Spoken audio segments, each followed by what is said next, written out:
you read Critique of Pure Reason by Immanuel Kant, there are in this whole big fat book, there are going to be sentences that you find interesting, that make you think, and you know that you can really peel back those layers with more knowledge, with more context, with more understanding of how to look at the same thing from a different angle.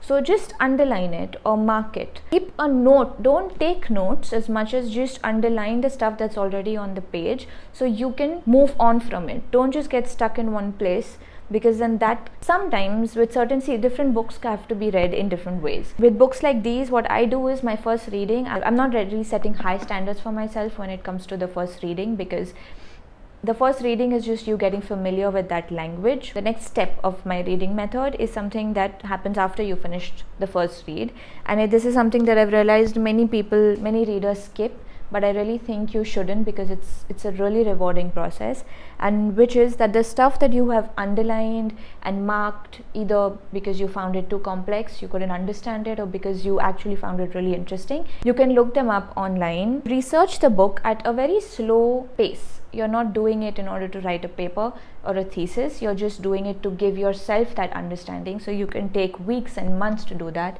I took 6 months between my first reading of the Critique of Pure Reason and my second reading.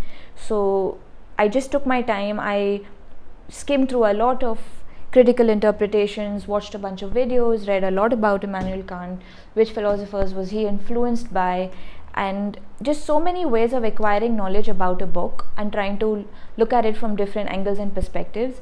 And all this you don't do because you want to form an opinion on the book. You do this because you're giving yourself a lot more flexibility and awareness about a book, because there's already so much out there.